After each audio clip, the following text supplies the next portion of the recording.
कब कब आप राहुल गांधी से सवाल पूछेंगे? वो क्या सीरियसली लेते हैं, जनता ये जानना चाहती है। ना कैंपेन में, ना आगे ना पीछे, तालाब में मतलब छलांग लगा देंगे, मछली हाथ नहीं आ रही, वोट कहां से आएंगे? नहीं, देखिए मैंने इस बात को आपके साथ मैं पूरी तरीके से इत्तेफाक रखता हूं कि बहुत ही एक नाजुक एक परिस्थिति है।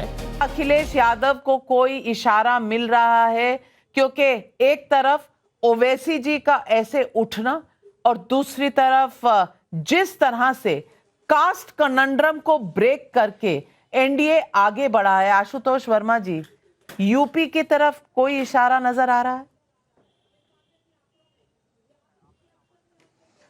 धन्यवाद नविका जी। नहीं, देखिए ये तो बहुत मैसिव जीत है एनडीए की, और एनडीए के लोगों को बधाई। और इससे पूरे के पूरे समीकरणों को चेंज किया है, इसमें कोई दो राय नहीं है। 199 अगर एनडीए जा रहा है 243 में, तो इसका मतलब ये है कि जो भी समीकरण महागठबंधन ने बनाए थे वो सब ध्वस्त हो गए हैं, और आज हमको इसको एक्सेप्ट करना पड़ेगा। ये देखना होगा कि वो कौन सी सीटें हैं जिसपे कंट्रीब्यूशन मिलना था हमें कांग्रेस पार्टी से या वीआईपी से या सीपीएम से। मैं देख रहा हूं कांग्रेस का स्ट्राइकिंग रेट 8% के आसपास रह गया है। 60 सीटों में 5 पे आगे चल रही है, 55 सीटें लगभग हार चुके हैं। 4 पे, ये बहुत खतरनाक है। करेक्ट कर रही हूँ आपको, 5 पे नहीं 4 पे आगे चल रही है कांग्रेस। 4 पे मतलब स्थिति देखिए आप, बहुत खराब है। आरजेडी जो इसके पहले थी वो 70 सीटों में 19 सीटें जीती थी। 27% से कांग्रेस का कंट्रीब्यूशन 8% के पास रह गया है। अगर इसी तरीके से रहेंगे तो उनको सीट का हक नहीं है इतनी ज्यादा सीट मांगने का। मुझे लगता है कि अगर ये सीट शायद आरजेडी को और मिलती तो वो उनको ज्यादा प्रोग्रेस, ज्यादा हेल्प कर सकते थे, लेकिन ये बड़ा खराब है। दूसरा जो एक चीज समझ में आ रही है कि जो कंफ्यूजन का क्रिएशन हुआ था, तेजस्वी को बहुत देर से सीएम का प्रोजेक्ट करना, फिर तेज प्रताप यादव का घर में फ्यूड होना, प्रशांत किशोर का एक एक्ट करना, ये कहीं ना कहीं जनता को ये ठीक समझ में नहीं आया। और मुझे लगता है जनता ने अपने मैंडेट क्लियर कट रखा है कि हम जहां पर हैं हम वहीं रहेंगे। वीआईपी 5 सीट में से 0 सीट, मतलब हम इसको उप मुख्यमंत्री घोषित कर रहे हैं और 1 सीट भी नहीं निकल रही है। मुझे लगता है कि ये सब बहुत बड़े बड़े लेसन्स हैं जो आगे आने वाले उत्तर प्रदेश चुनाव में भी हमको समझने पड़ेंगे, क्योंकि लड़ाई बहुत क्लियर कट है, जनता कंफ्यूजन नहीं चाहती है। इंडिया अलायंस का क्या? तो आप मानते हैं कि कांग्रेस लायबिलिटी है? कांग्रेस के साथ जाना किसी भी दल के लिए जो अपनी एक साख रखता है उनके लिए सुसाइडल है? नहीं, मैं लायबिलिटी वर्ड नहीं यूज करूंगा, बट हाँ अभी एसेट की तरीके से तो काम नहीं कर रहे हैं। तो ब्रेकिंग न्यूज मानो, हमने आपको रीथिंक करना पड़ेगा इंडिया अलायंस में रहना। नहीं, इंडिया अलायंस के हम पार्ट हैं, हम ये रीथिंक करने की जरूरत ही नहीं है। मुझे लगता है कि the way they are behaving, अगर वो ऑटोक्रेटिक वे में साथ में रहेंगे तो बड़ा मुश्किल रहेगा। 2024 के इलेक्शन में माननीय अखिलेश यादव ने अच्छी तरीके से सीट का डिस्ट्रीब्यूशन किया, 17 सीटें उनको दी, 6 जीत के आए, एक अच्छा था। हम 43 सीट जीत के आए, लेकिन वो चीजें मुझे बिहार में नहीं दिखी। बिहार में कहीं ना कहीं बहुत ज्यादा प्रेशराइज किया उन्होंने आरजेडी को। अल्लावेरू का बहुत ही स्टॉन्च रुख था तेजस्वी को प्रोजेक्ट करने में, और मुझे लगता है कि जनता अब ये ऊहापोह में नहीं रहना चाहती है, वो क्लियर कट मैंडेट दे रही है। इसलिए कंफ्यूजन की स्थिति कहीं ना क्रिएट करें, जो करना है वो पहले क्लियर कर लें। बहुत बड़ी बात कह रहे हैं आशुतोष वर्मा जी।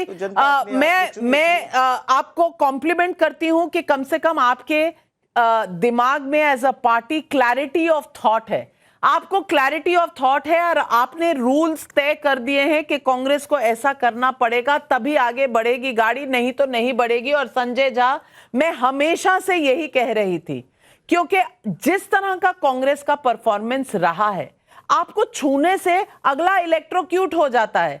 कैसे कोई छुएगा आपको? 4 आउट ऑफ 61, किस बेसिस पर ये रिपोर्ट कार्ड आप लेकर घर जाएंगे? और घर से मेरा मतलब इंडिया अलायंस की जब ज्वाइंट मीटिंग होगी, किस मुंह से आप कहेंगे कि आप लीडरशिप रोल में हैं इस इंडिया अलायंस के? नाविका जी, इस बात को स्वीकार करना पड़ेगा कि कांग्रेस पार्टी के लिए बहुत बड़ा एक चुनौती है, बहुत ही निराशाजनक ये परिणाम है। और इस पर कोई दो राय हो ही नहीं सकता कि यदि कांग्रेस पार्टी कुछ अंदरूनी मसलों का जल्द से जल्द कोई सुलझन आगे न बढ़ाए तो इसके भविष्य में जाके ये हालात और भी घातक हो सकते हैं। मैं दो चीज़ लेकिन कहना चाहूँगा। माफ कीजिएगा, इंटरप्ट कर रही हूँ। भविष्य में नहीं, आप जब से आपने सोचा नहीं है ना, जब से आपसे समीक्षा की नहीं है, सवाल अंदर पूछे नहीं है, ये घातक बनता जा रहा था और इतना घातक हो गया है कि नष्ट कर चुका है कांग्रेस पार्टी को। मैं मानता हूं। तो ये आगे सोचने की बात नहीं है, ये सोचने की बात है कि भाई इस मिनट से अगले मिनट नहीं होना चाहिए। पर डबल सेंचुरी लगाने 199 पर एनडीए है, 38 पर आकर सिमट गई है महागठबंधन।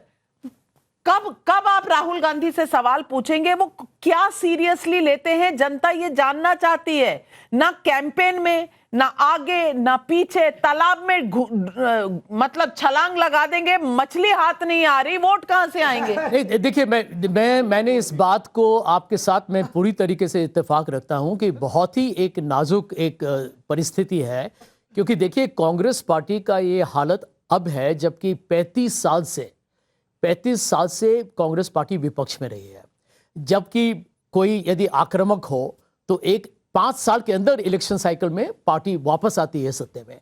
35 साल के बाद यदि हम इतने निर्बल हैं कि हम अभी 4 सीट ले रहे हैं तो नहीं, तो मैं इस बात को मानने के लिए तैयार हूं। इसमें नेतृत्व का जिम्मेदारी है, संगठन कमजोर हो चुका है और सामरिक सोच में भी शायद कोई जो कहते हैं ना, जितनी जटिलता चाहिए, जितनी सोच चाहिए, वो है नहीं। तो यहाँ पर एक तरीके से परेशानी। मैं आपको मुबारकबाद देना चाहती हूँ क्योंकि कम से कम आपको सच्चाई नजर आती है। आपको सच्चाई नजर आती है क्योंकि कांग्रेस के होके आप कांग्रेस से हटकर देखकर सच्चाई देख पाते हैं। लेकिन सिद्धार्थ यादव जी, सिद्धार्थ जी आने से पहले प्रशांत किशोर जी ने कहा था कि अगर जेडीयू को 25 से ज्यादा मिल गई सीटें, मैं पॉलिटिक्स छोड़ दूंगा।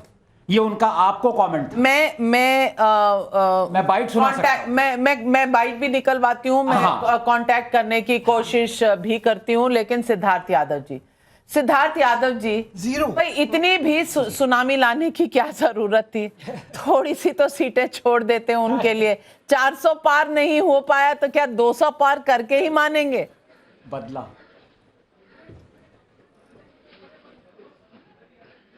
नाविका जी, ये तो बिहार की जनता का मन है और बिहार की जनता का आशीर्वाद है, और जितना धन्यवाद हम करें उतना ही कम है, क्योंकि देश के आदरणीय प्रधानमंत्री नरेंद्र मोदी जी के नेतृत्व पर एनडीए के गठबंधन पर जो विश्वास बिहार की जनता ने जताया है, उसका जितना भी धन्यवाद हम करें वो कम होगा।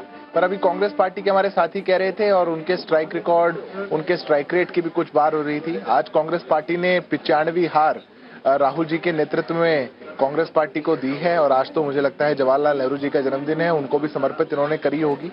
पर जिस प्रकार का बिहार की जनता के बीच में जाकर के बरगलाने का एक प्रयास कांग्रेस पार्टी पूरे विपक्ष ने किया था, मुझे लगता है कि अगर आज कोई एक टेक अवे इस पूरे चुनाव के परिणाम में से है तो वो केवल वही है कि अब जनता के बीच में जाकर के जब तक आप स्पष्टता से जो जनता से जुड़े हुए विषय हैं उन पर बात नहीं करेंगे तो जनता आपको बाहर का रास्ता दिखाएगी।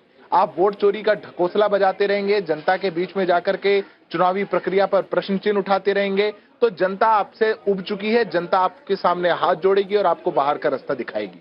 20 साल की सरकार चलाने के बाद भी एक विषय ऐसा नहीं जो विपक्ष जाकर के जनता के मन में उतार पाया कि सरकार की किसी नीति या निर्णय के खिलाफ हम खड़े हों, और केवल अपने आप को कहीं कांग्रेस पार्टी सोचे कि ज्यादा सीटों पे हम ले आए, राहुल जी का बड़ा चेहरा हम बना ले बिहार में, कहीं तेजस्वी जी उस बात को लगे, और वही परिवार, वही भ्रष्टाचार, वही जंगल राज, वही कहानी जो इनकी चली आ रही है।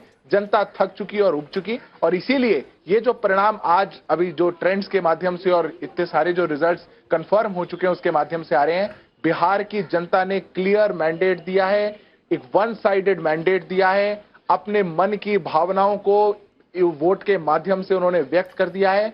बिहार में केवल ऊर्जा की बात होगी, नए उदय की बात होगी, डेवलपमेंट की बात होगी, विकास की बात होगी, और जो लोग बिहार को पीछे खींचना चाहते हैं, घसीटना चाहते हैं और घिसे पिटे विषय लोगों के बीच में ले जाना चाहते हैं। सिद्धार्थ यादव जी, मैं ऐसा नहीं कहूंगी कि आप सब कुछ सही कर रहे हैं, कोई मुद्दे बाकी बचे ही नहीं बिहार में, पर ये जरूर है कि अगर ऑपोजिशन आपका विपक्ष स्ट्रांग नहीं होगा, गलत चीजें उठाएगा, तो उसे सक्सेस नहीं मिलेगा। और हार्डवर्क तो आपका है। और इस चुनाव में मैं कुछ चीजें बताना चाहती हूं। बिहार चुनाव के बड़े फैक्टर जो निकल कर आए, महिलाओं ने बड़े पैमाने पर एनडीए को वोट दिया। ओवैसी ने मुस्लिम वोट में सेंध मारी है। ओवैसी को एक्सट्रीमिस्ट कहना महंगा पड़ा। प्रशांत किशोर जितना माहौल बनाए, वोट में कन्वर्ट नहीं कर पाए खुद के लिए, लेकिन तेजस्वी को जरूर धरातल पर लेकर आ गए।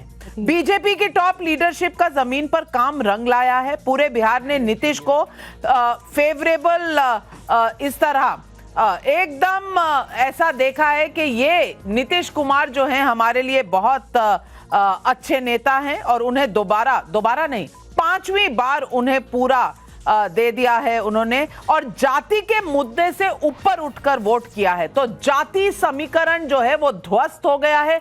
राहुल गांधी अब किस रैली में जाकर किस पत्रकार की जाति पूछेंगे, इसका कोई खास फर्क अब नहीं पड़ेगा।